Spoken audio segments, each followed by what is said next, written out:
Pronto. Pode Acho que ler? tá gravando, né? Tá gravando. Ok. Alguém pode ler para mim? Eu posso.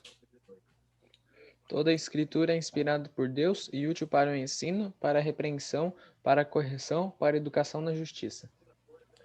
Ok. Então a Bíblia diz que ela é inspirada por Deus, certo? O que significa inspirada aqui? É bom lembrar, é bom nós notarmos aqui que o conceito de inspiração aqui não é aquele conceito de inspiração que você costuma ver na arte, né? Quando fala assim que um artista estava inspirado aquele dia, que normalmente quer dizer isso, né? Poxa, hoje eu estou inspirado para fazer um negócio legal, não é? Geralmente é porque eu tive um insight, tive uma ideia, e aí algo, né, me move a fazer aquilo de um modo quase que assim, intuitivo e tal, não é? Então isso é inspiração segundo o conceito mundano. Mas a palavra inspirado aqui está traduzido como inspirado, mas não é exatamente inspirado. Quando você vai olhar a palavra lá no original, você vai ver que ela tem mais um contexto ali, tem mais um significado de soprado. Está mais para expirado do que inspirado. Qual que é a ideia? A ideia é que a Bíblia ela foi soprada por Deus, ok? Ela foi soprada, ela é a palavra falada de Deus, certo? Então não é que os apóstolos e os profetas estavam com muita criatividade aquele dia e foram lá escrever assim. Não, não é isso não. Quer dizer que Deus guiou todo o processo de escrita da Bíblia. Então, a ideia é que a origem da Bíblia é o próprio Deus. Ele é quem soprou a Bíblia. E esse processo de inspiração aqui é uma obra do Espírito Santo que veio sobre homens e os capacitou a escrever a palavra de Deus. Ok? Então, o Espírito Santo não só deu àqueles homens criatividade, mas o Espírito Santo guiou todo o processo, de modo que cada palavra, cada coisinha que eles escreveram foi escolhida ali cuidadosamente, a fim de nos registrar para nós a palavra de Deus. Certo? Quer dizer que a Bíblia é tipo um ditado? Tem gente que acha assim, não é? Sabe ditado na escola, quando a professora fala e você tem que escrever no caderno? Não é? A professora fala, ditado. A Bíblia é. Será que foi assim? Será que tinha um anjo soprando assim no ouvido do autor bíblico lá? Tá? Fala assim, fala assim. Não, não foi assim. Porque a Bíblia foi escrita por homens e a Bíblia reflete a personalidade, o vocabulário desses homens, o interesse desses homens. Veja, é interessante quando você olha o Novo Testamento, o Novo Testamento foi escrito em grego, não sei se vocês já ouviram isso, que foi escrito em grego koiné. Vocês já ouviram esse termo? Grego koiné, ok? Então, o que é grego koiné? É um grego popular. É um grego. Porque, assim, a língua grega surgiu na Grécia. Né? Surgiu na Grécia, certo? Não é? Só que com o Império Macedônio e depois o Império Romano, a língua grega foi levada a todos os domínios desses impérios. Então tornou-se uma língua comum, tipo inglês. Ok? Só que aí, o grego se espalhando, ele foi se misturando ali com as línguas locais, e aí surgiu uma espécie de grego internacional. Entendeu? Um grego que já não é mais tão parecido com aquele grego clássico, aquele grego dos filósofos, aquele grego profundo lá. Não, era um grego popularzão, assim, um grego cheio de gíria. Entendeu? Então, esse é o chamado grego koiné, que é o grego do tempo desse helenismo, dessa cultura helênica que se fala, que é essa cultura grega espalhada por vários povos ali. É tipo um grego, é tipo um inglês que não é um inglês britânico. Ok? Então, o inglês que você aprende, assim, se você não for numa escola mais clássica, assim, você vai aprender o inglês de negócios americano, assim, que não é um inglês britânico, não é inglês que os caras. Não, é um inglês, assim, popularzão, assim, né? Ainda cheio de sotaque brasileiro, não é? O inglês que a gente fala, não é? Então, é tipo isso. Então, só que aí é interessante porque alguns autores do Novo Testamento têm um grego mais profundo, um grego mais próximo do clássico. Dentre eles, Paulo e Lucas. Ok? Outros autores do Novo Testamento têm um grego mais popular, mais do povão, né? Dentre eles, Pedro, João, né? Então isso é muito interessante, porque até mesmo o vocabulário reflete o autor, né? Então imagina lá, né, João escrevendo para os manos, né? É tipo isso. Então é mais ou menos nesse sentido, ok? Então veja, Deus ele usou a criatividade daqueles homens, usou o background, a história daqueles homens, ok? Até mesmo a capacidade de alguns deles de fazer poesia, de escrever histórias épicas e tudo mais. Então Deus usou essas habilidades dos homens. Então não foi um ditado, ok? Mas foi algo mais orgânico. Deus, de fato, usou aqueles homens para escrever a sua palavra. Certo? A inspiração é verbal. Eu não vou entrar em todos os termos lá. Um dia vocês fizerem uma aula. Eu estou resumindo um semestre para vocês em uma aula, tá? Então vamos lá, né? Certo? Então o pessoal vai falar de inspiração verbal plenária. Aí eu acho que já é demais. Mas quando falamos que inspiração é verbal, o que isso significa? Que cada palavra foi inspirada. Cada palavrinha, cada escolha de palavras. Se o cara. Por que no sermão o pastor às vezes fala assim: ah, porque aqui o verbo está no aoristo, ou está no futuro, está no perfeito. Por que isso é tão importante? Porque às vezes quando a gente está escrevendo, a gente coloca o verbo no pretérito perfeito ou imperfeito, a gente nem sabe por quê, não é? Mas por que no caso da Bíblia isso é importante? Porque cada escolha de palavras é importante. Ok? Deus inspirou cada palavrinha. Não apenas as ideias, mas as palavras. Por isso que o pessoal se esforça tanto, a gente viu isso nas aulas que tivemos nas quintas-feiras, né? Nos estudos de quinta-feira. Por que o pessoal se esforçou tanto para manter com maior fidelidade os manuscritos? E a gente fica, então, conversando sobre manuscrito e vendo que palavra que está mais próxima do original, porque palavras são importantes. Cada palavra tem autoridade divina. Ok? Tem gente que critica a ideia de inspiração? Tem. Tem gente que não concorda com a inspiração. São os chamados liberais, ok? O que são os liberais? São pessoas que se dizem cristãs, mas não creem que a Bíblia é verdadeira, não creem que a Bíblia é inspirada, não creem que Jesus ressuscitou. Inclusive tem um pastor, entre aspas, pastor, não é pastor nada, tá? Que está direto aí no Fátima Bernardes, né? No programa da Fátima Bernardes, um tal do Henrique Vieira, que essa semana no programa da GNT, do canal de GNT, ele disse que Jesus não ressuscitou. Que os discípulos que tiveram tamanha esperança que começaram a dizer que ele ressuscitou, mas ele não crê que Jesus ressuscitou. Esses são os liberais, ok? Certo? Tem gente por aí que defende esse tipo de doideira, ok? É bom falar para vocês terem mais noção aí do que está acontecendo. E eles criticam a ideia de inspiração, porque eles vão dizer o seguinte, que Deus se revelou não por meio de palavras, mas por meio de eventos. Como assim eventos? Eles vão falar assim, não, Deus se revelou, de fato, quando ele agiu lá em Israel e fez coisas lá em Israel, libertou o povo do Egito, Deus estava se revelando ali. E ele vai dizer que a Bíblia não é a palavra de Deus, mas ela é um registro de experiências das pessoas que tiveram contato com os atos de Deus. Ok? Você entende a diferença? Nós entendemos que a Bíblia é a palavra de Deus, que Deus soprou a Bíblia. Ok? Eles dizem que não, que a Bíblia é um registro de pessoas que vivenciaram coisas espirituais, coisas boas, mas esse registro pode estar correto e pode também estar errado. Ok? Essa é a ideia desses caras. Por isso eles dizem que a Bíblia não é a palavra de Deus. Eles dizem que a Bíblia contém a palavra de Deus misturada à palavra dos homens. Ok? Então tem gente, por exemplo, que vai dizer assim, Paulo era machista. Não sei se vocês já ouviram esse tipo de besteira, né? Paulo era machista. Quando ele escreveu lá sobre as mulheres lá e tal, que a mulher tem que ser submissa, ele estava sendo machista.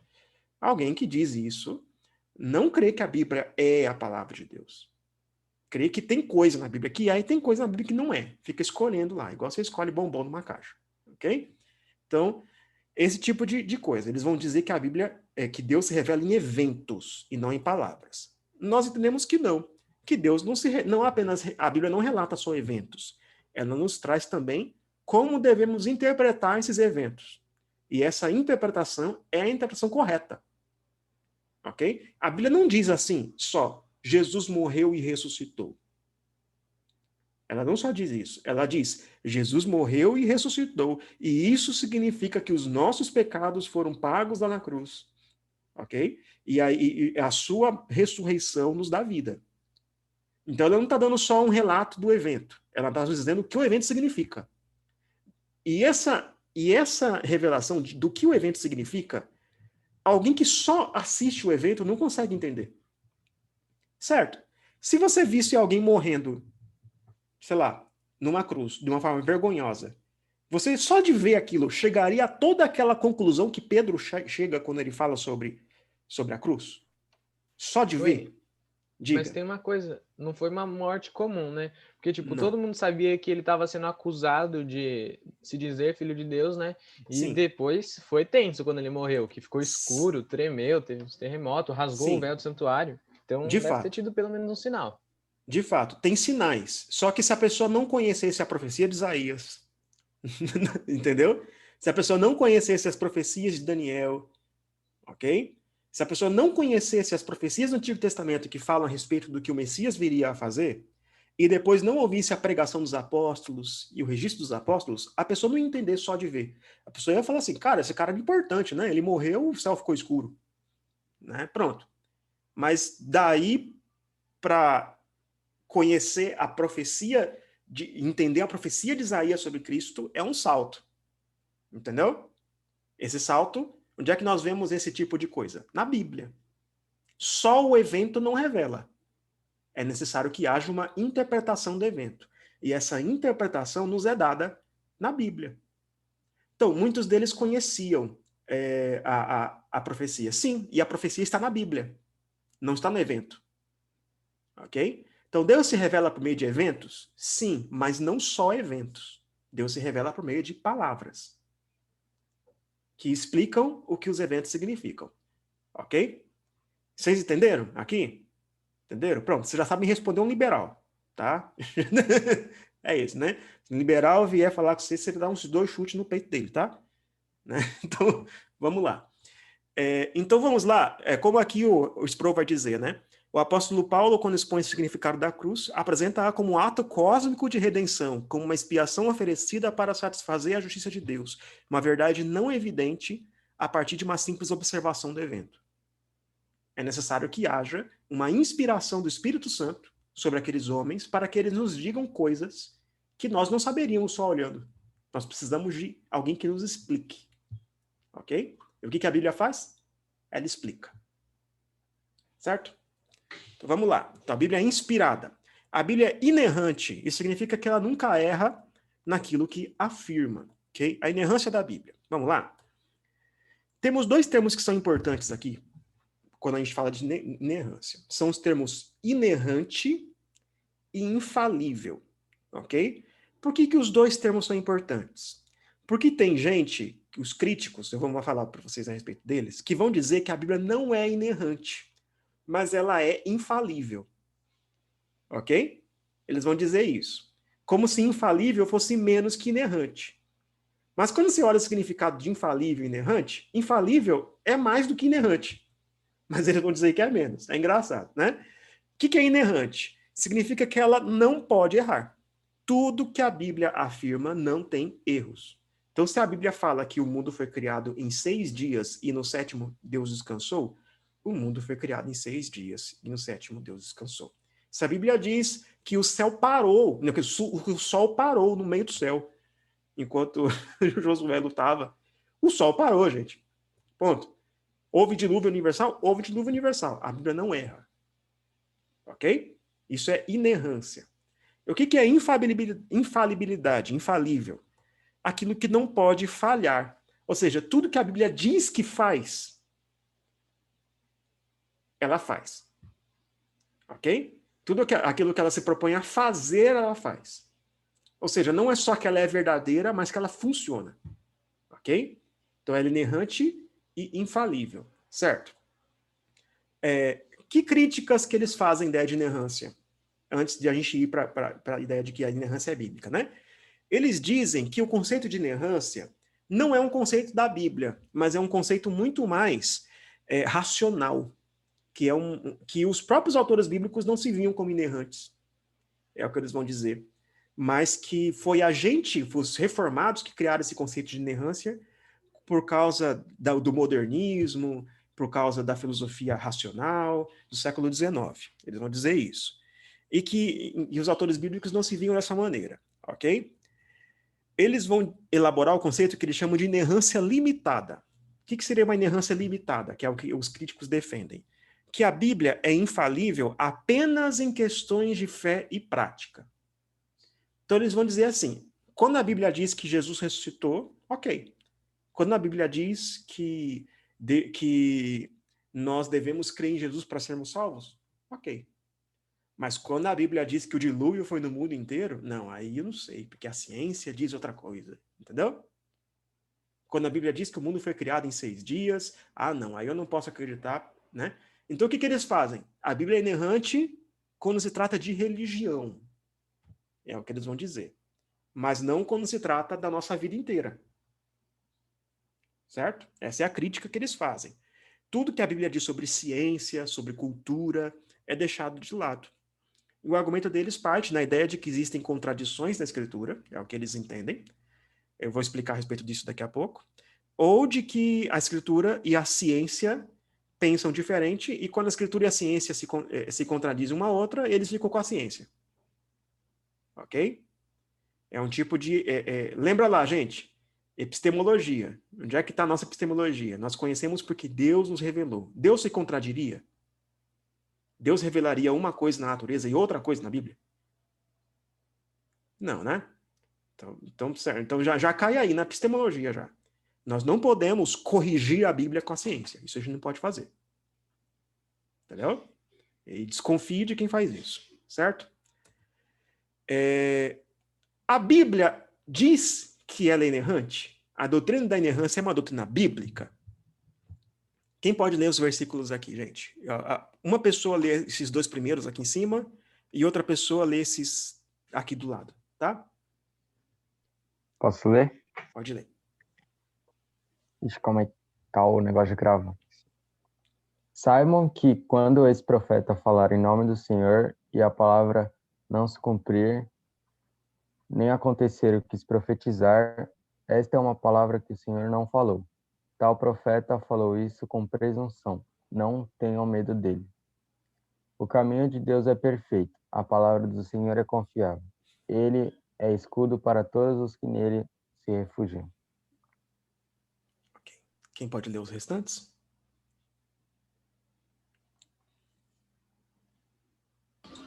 Eu posso ler. Porque em verdade lhes digo, até que o céu e a terra passem, nem um tio jamais passará da lei, até que tudo se cumpra.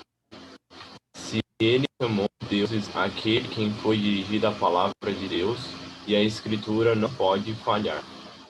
Santifica-os na verdade, a tua palavra é a verdade. Assim temos ainda mais segura a palavra profética, e vocês fazem bem em dar atenção a ela, como a uma luz que brilha em lugar escuro, até que o dia clareie e a estrela da alva nasça no coração de vocês. Primeiramente, porém, saibam que nenhuma profecia da Escritura provém da interpretação pessoal, porque nunca, jamais, qualquer profecia foi dada por vontade humana. Entretanto, homens falaram da parte de Deus, movidos pelo Espírito Santo. Ok. Então, a Bíblia diz que é inerrante? Sim. Os autores bíblicos se viam como inerrantes? Sim. Não por eles mesmos, mas porque eles entendiam que a palavra do Senhor é inerrante. Veja, um distintivo da Bíblia é que o que ela diz acontece. Então, se uma profecia é dada e não é cumprida, desconfie do profeta. ok? E a Bíblia está dizendo isso, não é? Então veja só, que interessante, né? Eles entendem claramente que se Deus diz algo, aquilo acontece, certo? É inerrante, não pode falhar. A palavra é louvada por ser verdadeira. Então, vários salmos vão falar a respeito de como a palavra de Deus é verdadeira, é confiável, nunca falha, ok? O Salmo 119 é um salmo bem longo, né? Mas é um salmo inteirinho sobre a Bíblia, né? Então, se você quer ver uma alta visão da Bíblia, alguém que tem que vê a Bíblia de uma forma assim fenomenal, é o Salmo 119, né? Jesus afirmou que a Bíblia é verdadeira. Jesus afirmou que a palavra de Deus é a verdade, que a Escritura não pode falhar. Então, Jesus claramente afirmou isso. Tem muita gente, os liberais, eles vão falar o seguinte: ó, eu não gosto de Paulo, eu não gosto de Pedro, o negócio meu é Jesus. Eu gosto só de Jesus. É engraçado porque Jesus fala que a Bíblia toda é verdade. Então não tem esse negócio de gostar só de Jesus, não, né? Tem muitos ateus aí, muita gente que fala assim: não, Jesus é um cara legal. Se Jesus é um cara legal, então que tal ver o que Jesus fala sobre a Bíblia? E aí Jesus fala que a Bíblia toda é verdadeira. Então não tem essa não. Ah, Jesus, eu gosto de Jesus, não gosto do resto. Não, Jesus fala que o resto é verdadeiro. Ok? Então vamos enfatizar isso, né? E a Bíblia é inerrante porque sua fonte é Deus. Pedro vai falar aqui, né? Que a Bíblia não provém de homens que inventaram coisas de sua cabeça, assim. Não é essa a raiz da Bíblia, mas de homens inspirados, movidos pelo Espírito Santo. E por isso a Bíblia é confiável. Certo? Mas beleza, a Bíblia é confiável, mas nem sempre ela é fácil de entender, né? Porque tem por aí tanta interpretação da Bíblia, não é? Não é? A Bíblia fala, e eu sei que a Bíblia é verdadeira, mas cada um interpreta de um jeito. Como é que eu faço? Né? Como é que eu sei qual doutrina é verdadeira se a Bíblia é verdadeira, mas a gente interpreta diferente? É por isso que não basta falar só de inerrância, precisamos falar sobre a clareza. A Bíblia é clara, ok? Nós não temos desculpas, porque a Bíblia é clara o suficiente para nos dizer a respeito do nosso pecado, para nos mostrar o Evangelho, de modo que todo mundo que vê a Bíblia consegue entender o que Deus requer. Ok? Nós não temos desculpas. Ninguém pode dizer assim: ah, mas eu não entendi. Ah, aquilo que dá para entender, aquilo que nós devemos entender, dá para entender. Não é? E Deus se revelou. Quando a gente fala que Deus se revelou, algo para ser revelado tem que ser claro, não é? Porque se Deus se revelou na Escritura, ela tem que ser clara o suficiente para atingir o seu objetivo. Não é? Algo que é revelado, por definição, tem de ser compreensível, tem de ser claro. Não é? Então, se Deus se revelou, então a Escritura deve ser clara para atingir esse objetivo de revelação. Senão, Deus não se revelou, ele ficou brincando de esconde-esconde com a gente. Deus não brincou de esconde-esconde com a gente. Né? Ele se revelou claramente, ok? Mas aí você vai ter os problemas. Nem sempre é fácil entender a Escritura, né? Se você já leu Levítico, eu já tentou ler Ezequiel, tem umas partes lá bem complicadinhas, né? Às vezes você ouve um sermão, você ouve uma aula e você fala assim: caraca, eu li esse texto tantas vezes, eu nunca entendi isso. Olha, que às vezes é porque o pastor está errado, mas geralmente é porque tem texto que é difícil mesmo. Certo? Tem texto que é difícil mesmo. Nem tudo é fácil. E veja, quando a gente fala que a Bíblia é clara, não quer dizer que tudo que está na Bíblia é igualmente claro. Não é isso, tá? Tem partes que são mais difíceis, tem partes que são voltadas a um público específico, a um tempo específico, a um contexto específico. Tem partes que falam a respeito de certas questões culturais que a gente não tem mais acesso, porque nós estamos em outra cultura. E às vezes a gente nem entende. Às vezes a gente vê uma parte ali, a gente fala assim: cara, não faço ideia do que seja isso. Tem versículo na Escritura que a gente vê e diz assim: cara, não entendi. Tem, ok? Então, não quer dizer que tudo na Bíblia seja igualmente fácil. Certo? Mas e também não quer dizer que a Bíblia seja fácil para todo mundo.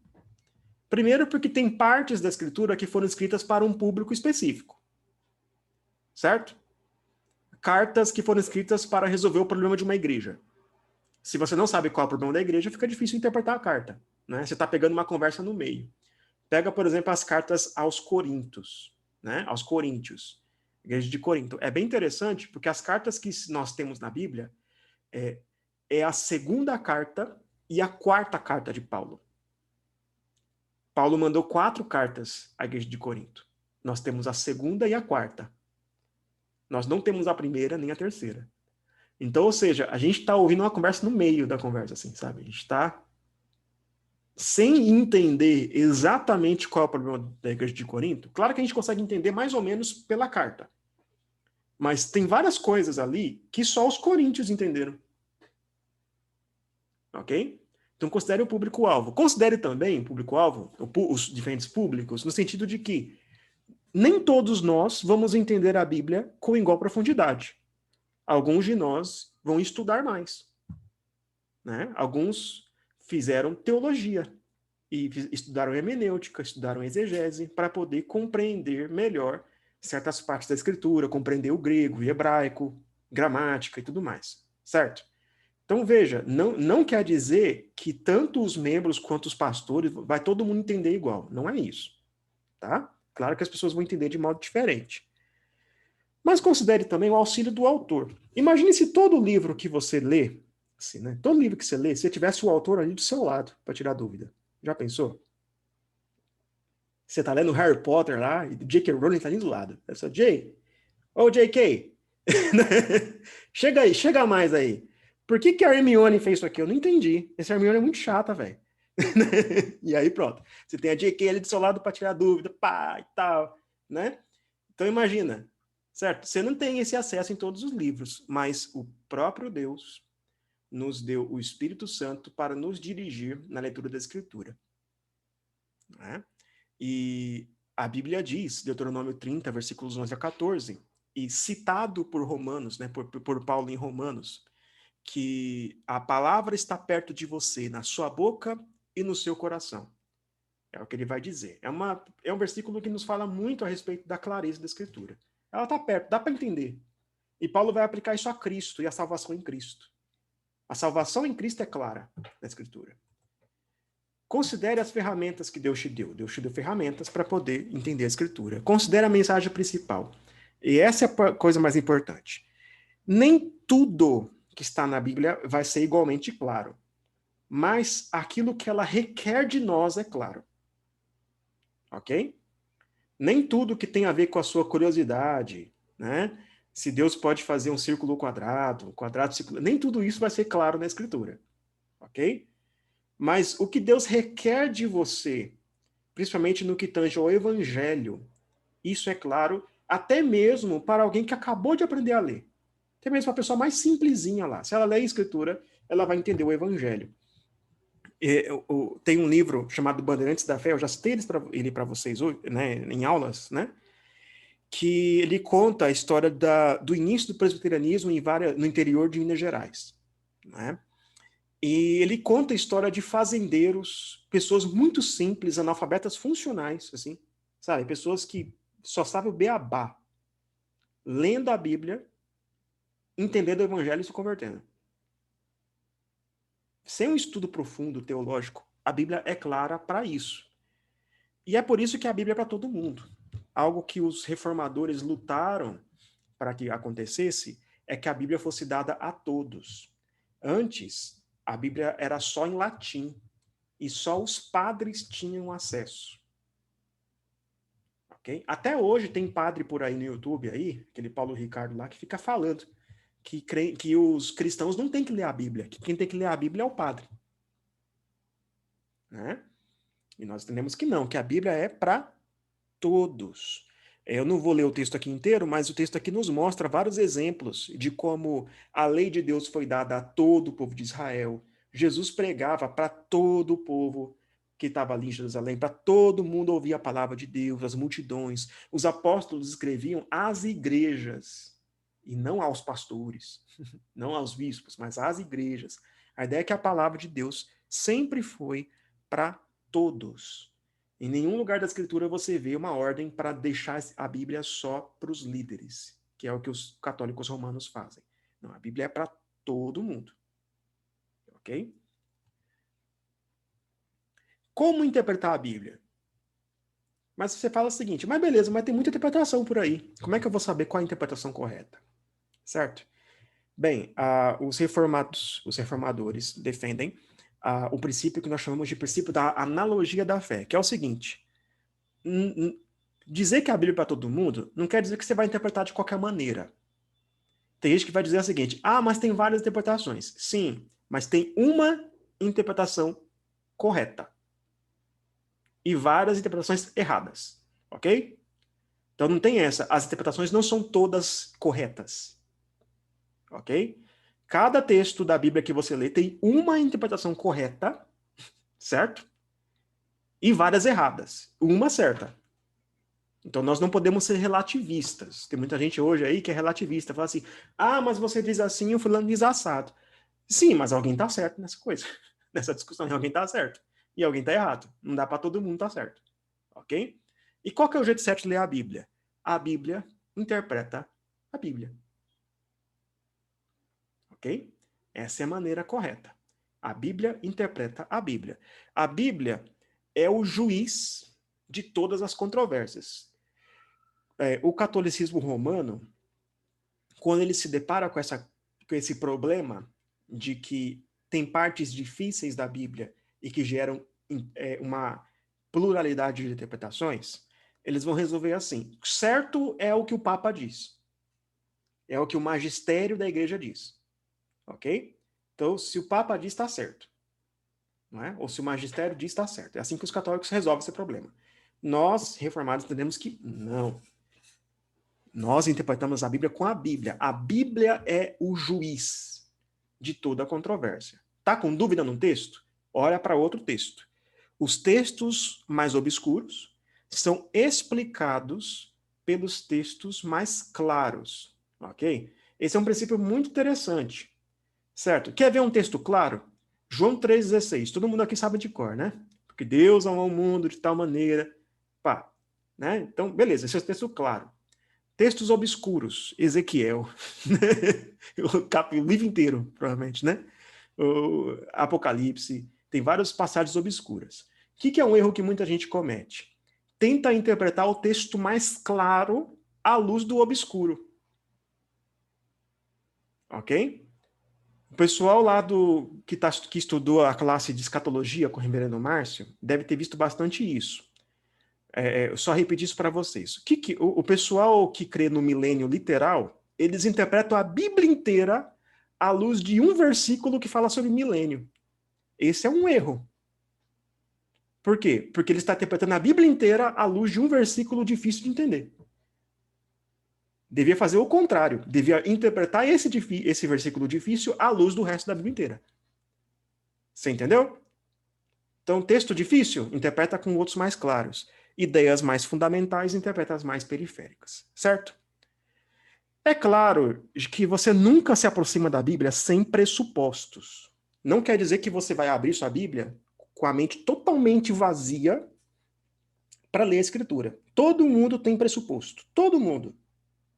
Ok? Então, você vai se aproximar da Bíblia crendo que a Bíblia é verdadeira. Crendo que ela não tem contradição. Certo? Quem abre a Bíblia querendo achar contradição, sabe o que vai acontecer? Ele vai encontrar supostas contradições. Supostas contradições. Porque está caçando. Ok? Mas se você abre a Bíblia crendo que ela é toda verdadeira e que não tem contradição, você vai ir um pouco mais longe, andar um pouco mais e vai encontrar uma resposta para a contradição. Então, sim, existem pressupostos. Nós não vamos para a Bíblia de cabeça vazia. Ninguém lê a Bíblia sem pressupostos. E nós temos os nossos. Nós temos o credo. Lembra do credo apostólico? Ok? Nós temos os concílios, aquilo que a igreja decidiu. Certo? A igreja, em certas ocasiões, foi lá e debateu teologia. E nesses debates teológicos deu origem a certos documentos que resumem doutrinas.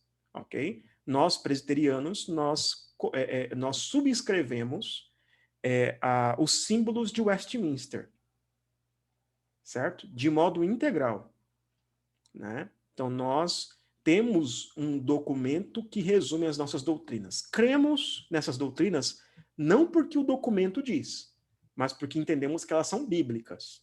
Mas nós vamos para a Bíblia com esse documento, com essas doutrinas em mente, ok? E nós temos a tradição. O que é a tradição? É aquilo que os homens do passado fizeram antes de nós, certo? Nós levamos em conta.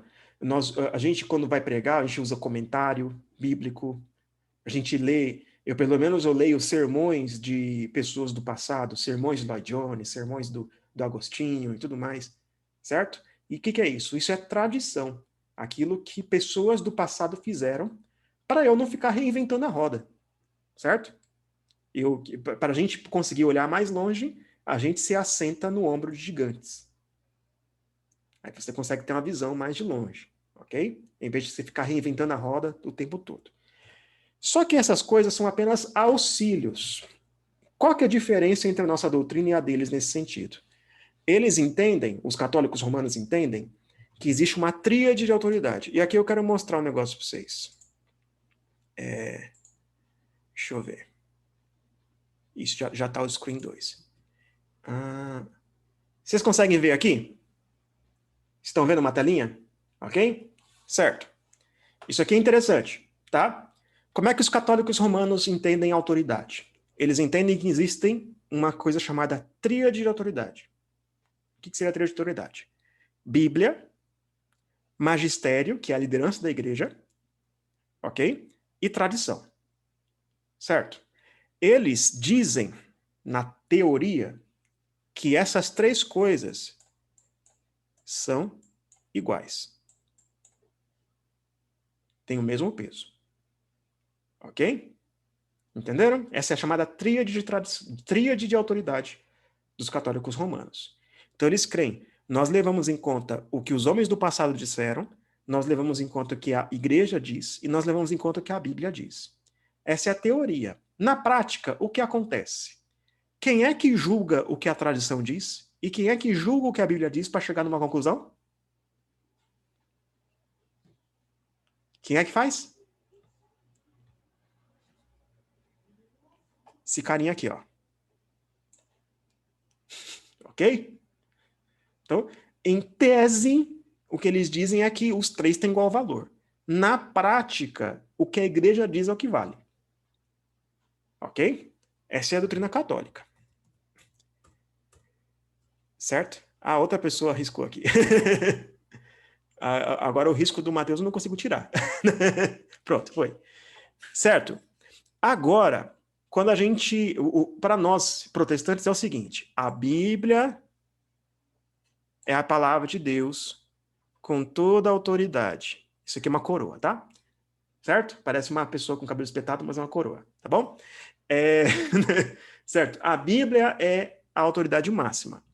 Ela é o juiz. Ok? E as outras coisas são secundárias. Procedem da Bíblia. Como assim procedem da Bíblia? O que é a tradição? É aquilo que os homens produziram em suas interações com a Bíblia ao longo dos séculos. Ok? Isso é a tradição. Mas a tradição procede da Bíblia e não o contrário, tá? E a igreja, ela se baseia em princípios bíblicos. Certo? Ela se dirige pela Bíblia. Essas coisas têm sua autoridade? Tem. Mas é uma autoridade secundária. Porque elas são testemunhas.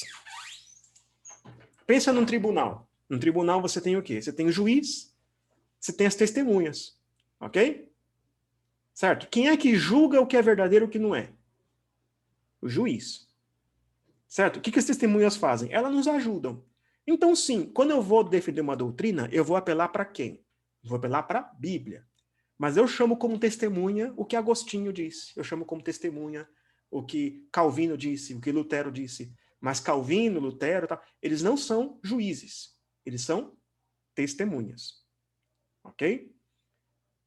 Tendo isso bem em mente, você já consegue responder um católico romano. Qual que é o juiz? Quem julga?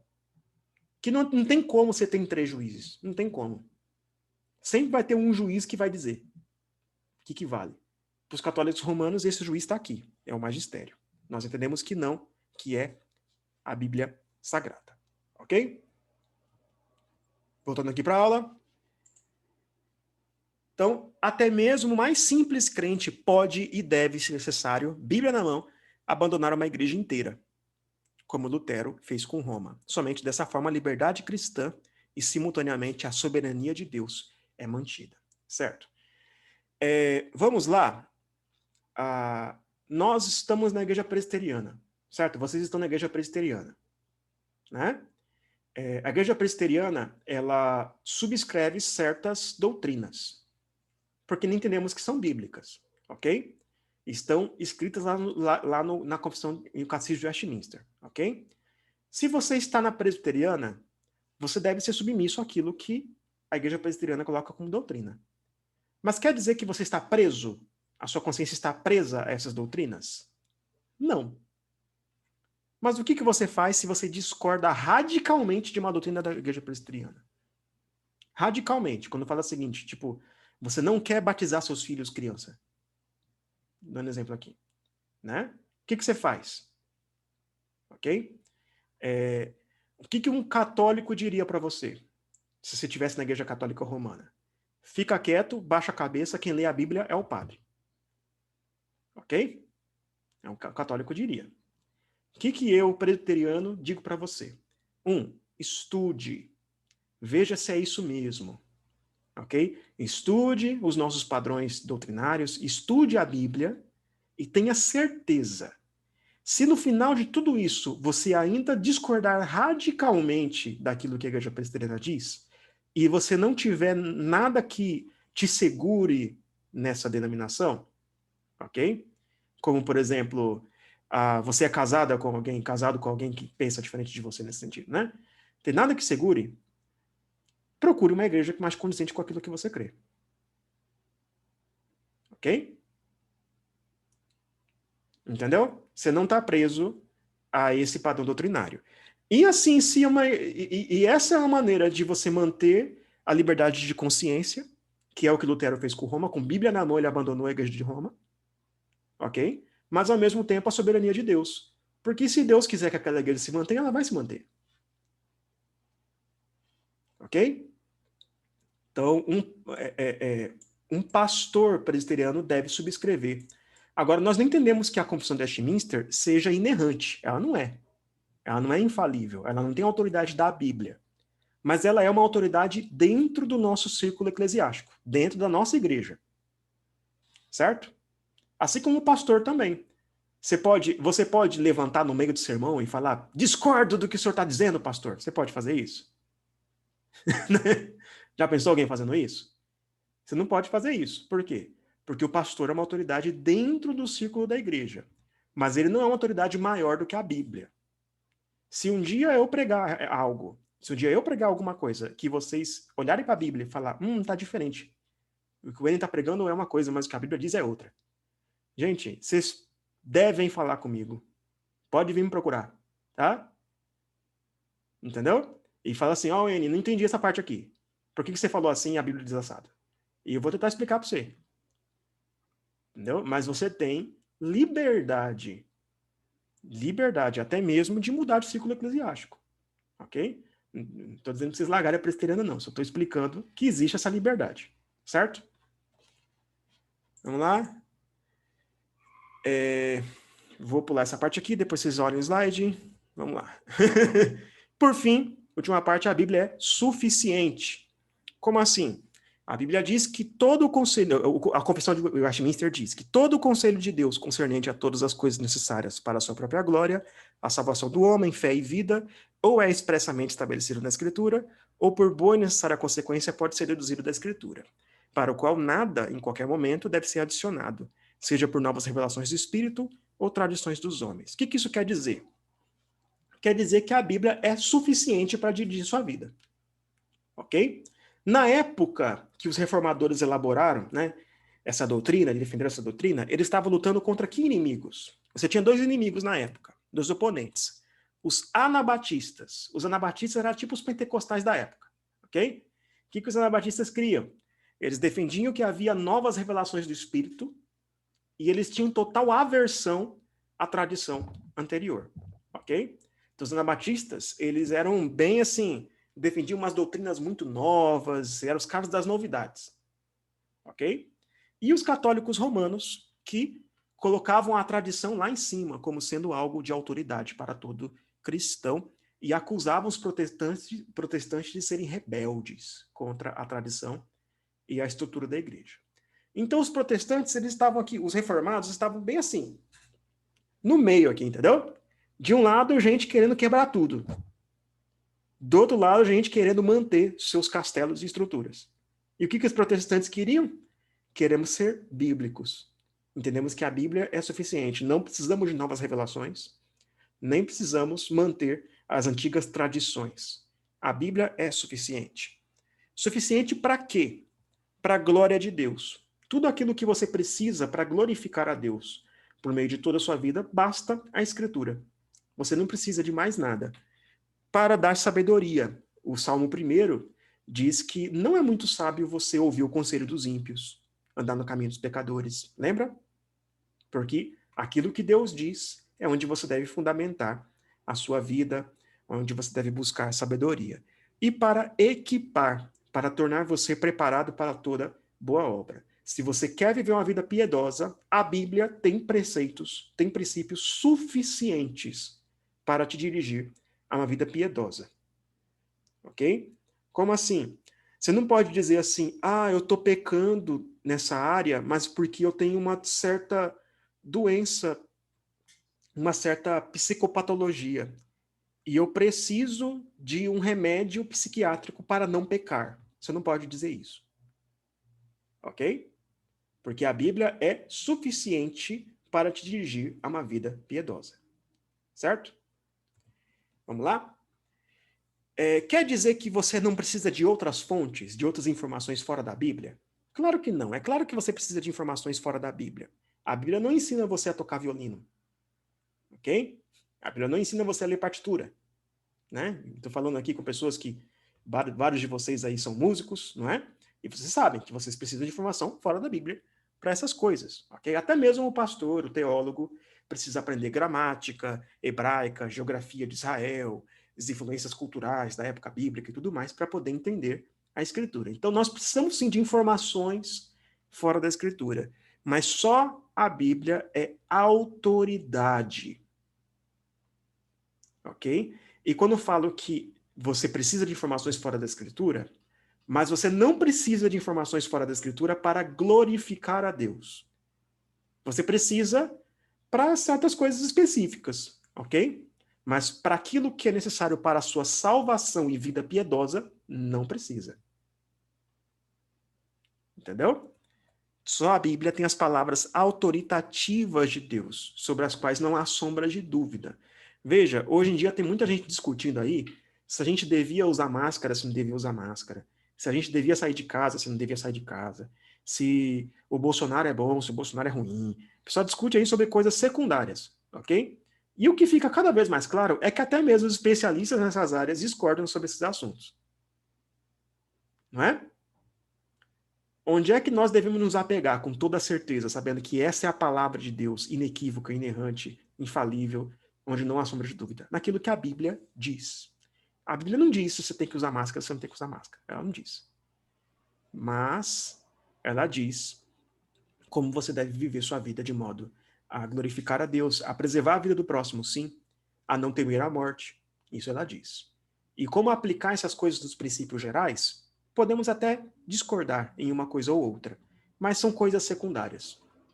Não são o que a Bíblia diz, ok? Que nós possamos fazer como Martinho Lutero.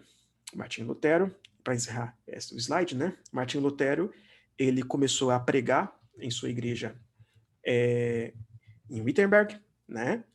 E pregando ali já há algum tempo, quando pregava nos Salmos, começou a falar a respeito de salvação pela fé, começou a falar a respeito da autoridade da Escritura, pregou ali as 95 teses na porta da igreja, e mais tarde ele foi chamado a um tribunal, que na verdade nem era de verdade um tribunal, era só para sua condenação, diante do rei Filipe.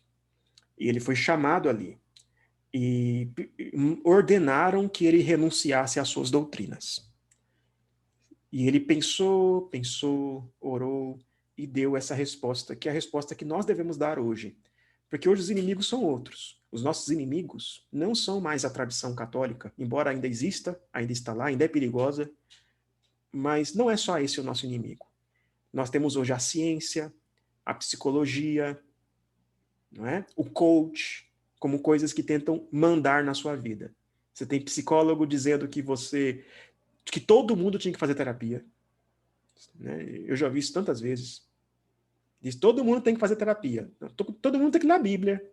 Todo mundo tem que ouvir o que a Bíblia tem a dizer. Buscar sabedoria da Bíblia. É isso que todo mundo tem que fazer. Né? Dizem que a autoridade da ciência está sobre tudo. Nós devemos afirmar junto com Lutero o que ele disse. Que ele disse assim: a menos que eu seja convencido pelo testemunho das Escrituras, ou por razão clara, pois não creio somente no Papa ou em concílios, visto que se sabe muito bem que eles já erraram e se contradisseram muitas vezes. Estou constrangido pelas Escrituras que já citei, e minha consciência está cativa à palavra de Deus. Não posso me retratar, e não me retratarei de coisa alguma, porque não é seguro nem correto agir contra a consciência. Não posso agir de outro modo. Mantenho a minha posição. Que Deus me ajude. Amém. Ele foi condenado à morte por essa fala, mas aí ajudaram ele a fugir, graças a Deus, e ele pôde trabalhar por mais algum tempo. Então, que nós possamos ter tal coragem de falar isso diante de um rei. Ele falou isso diante do rei. Amém? Irmãos, é isso que eu tinha para hoje. E se vocês tiverem comentários, perguntas e tal, podemos conversar agora.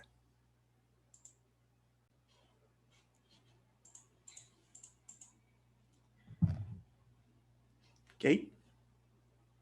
Podem ligar o áudio. Muito bom isso tudo aí. Obrigado aí por dar o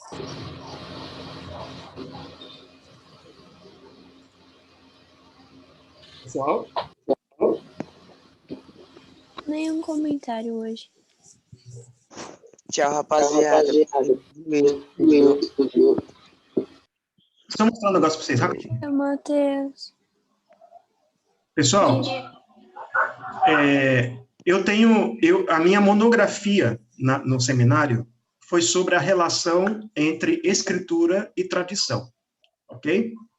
Eu falei num vídeo a respeito disso. Quem quiser ver o vídeo, o link está no slide, tá bom? Um vídeo que eu fiz junto com o pessoal da Quinta Igreja de Guarulhos, ok? E eu publiquei minha monografia em e-book na Amazon. Eu vou tentar tornar ela gratuita de novo, para vocês quiserem pegar, tá bom? Para quem quiser estudar um pouquinho mais esse assunto, tá? Minha monografia, a linguagem é mais técnica, assim, né? Ok? As aulas estão sendo baseadas no livro Somos Todos Teólogos, do R.C. Sproul, já recomendamos eles para vocês.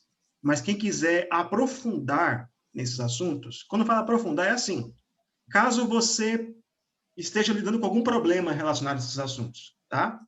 Digamos que, porque aqui eu dei uma pincelada, mas caso você vá discutir com um católico, caso você esteja sendo tentado, né, queira resolver na sua cabeça aí a relação entre ciência e fé e tudo mais, os livros, esse livro aqui, Autoridade Bíblica Pós-Reforma, do Kevin Van Hooser, ok? É um livro recente, muito bem escrito, sobre esses assuntos, tá bom? Autoridade Bíblica Pós-Reforma, ok? É para quem quer aprofundar mesmo, aqui é comida sólida, tá? Não é? Então, aqui, recomendo. E a Dogmática Reformada do Bavinck, mas esses aqui também é mais parrudão, esses 4 volumes aqui, bem bonitinhos, ok? Mas é isso aí. E o vídeo que eu fiz para a Igreja de Guarulhos aqui é uma entrevista bem simplesinha. Quem quiser assistir lá depois também, fica à vontade. Tá bom? Comentários?